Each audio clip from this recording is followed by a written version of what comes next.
Итак, что же это было?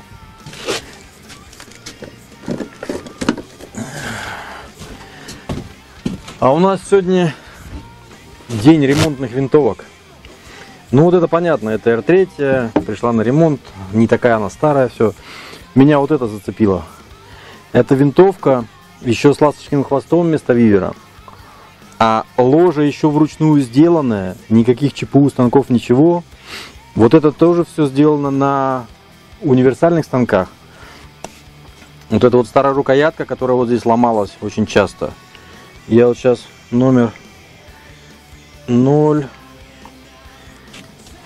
И гравировка-то какая плохая. Так, 0093. То есть эта винтовка, судя по всему, ну, наверное, 5-6 года. Значит, она стреляла, я ее за 200 доправил, на 40 выстрелов у меня ушло 70 атмосфер. Смотрите, какой модер. Тонюсенький, это 20-я трубочка. Никакой гальваники. Вот это краска. То есть у нас тогда гальваники не было, мы красили. Затыльники вот эти я покупал в магазине, байкаловские. Обтачивал их, чтобы они более-менее подходили сюда. Ложа покрашена краской графитовой. Ну вот прям раритет. Прям, как это? Для любителей теплого лампового звука. Как стреляет, вы видели. Там отрывчики были. Я не могу сказать, что прям вот это я так хорошо стрелял, но спуск очень тугой. Прям за такой спуск сейчас, в наши дни, послали бы нахер просто. А тогда это все прокатывало совершенно спокойно. И даже с таким спуском он очень реально тугой. Вот я там думаю, там без отрывов там, меньше 20 миллиметров наковырял. Тонюсенькая планочка. Взвод очень тугой. Прям тугой. У меня аж кисть болит после этих 40 выстрелов. И вот человек нам ее прислал. И я не помню, что там было. Надо в журнале посмотреть. Ну, я так полагаю, что там, как обычно, резиночки поменять и все. То есть вот винтовке уже больше 10 лет, там лет 12, наверное. И вот она вполне в рабочем состоянии. Вот, и много таких винтовок. И здесь получается интересная такая вещь, двоякая. Вещь первая. Нынешние винтовки с точки зрения техники сделаны гораздо лучше. Ну, они реально лучше. Они стреляют лучше и прочее. А с другой стороны, люди говорят, ах, вот тот самый старый Эдган, он там вот супер-супер. И да, вы видите, он стреляет супер. Но не потому, что здесь вот прям все идеально сделано. Еще раз повторю, что сделано на обычном универсальном оборудовании, никакого ЧПУ. А основная причина, почему он так хорошо стреляет, это ствол, через который, я полагаю, уже многие тысячи пуль выпущены. И ствол стал идеальным внутри. И поэтому многие делают ошибку, проецируя хорошую кучность стрельбы старых винтовок на то, что они были сделаны лучше. Ничего подобного, только ствол. На современных винтовках, вот вы если столько же настреляете, как с этой, у вас будет еще лучше все стрелять. Ну, я, конечно, лишен ностальгии совершенно, и кто-то там пытается мне продать или поменять старую винтовку на новую, типа музей, там все.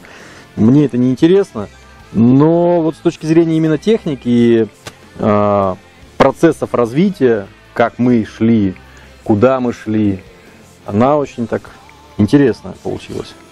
Знакомство с ней, заново фактически знакомство, потому что я даже поначалу я забыл, как с ней стрелять. Забавная вещь. Ну, отнесем это в раздел «Как это было». Надеюсь, вам понравилось. Пойдем мишеньку посмотрим.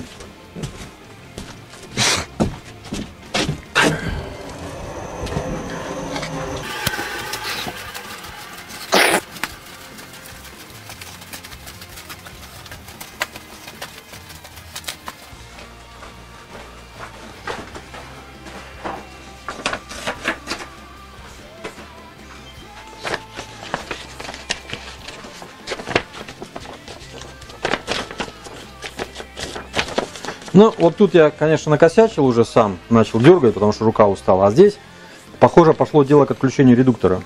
То есть я по звуку слышал. Но в общем и целом винтовка стреляет охрененно.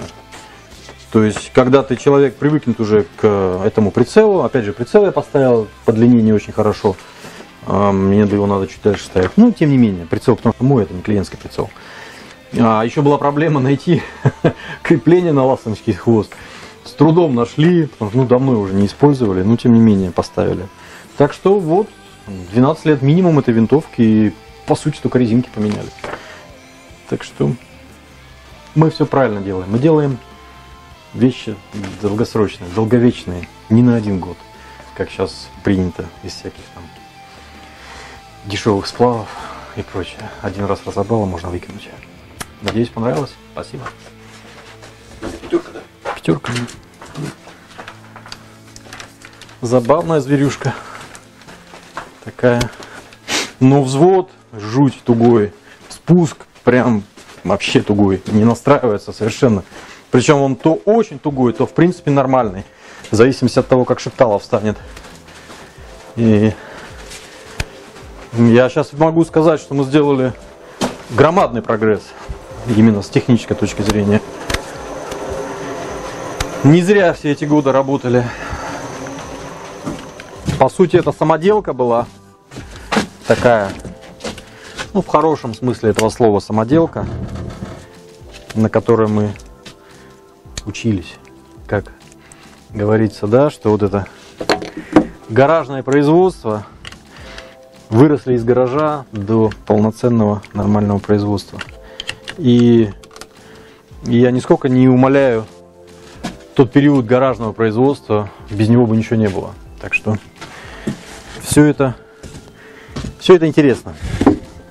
Вот он, классический Матадор, каким он многим людям помнится. Узнаваемый, интересный. Я не скажу, что он легкий.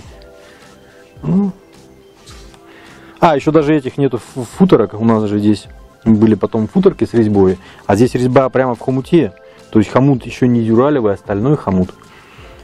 Вообще. Раритет. В отличном состоянии, в отличном. Ну, судя по всему, настрел там хороший на ней. Редуктор уже стоит, да. Вот здесь крышечка. Эбонитовая, по-моему, да, эбонитовые крышечки мы делали.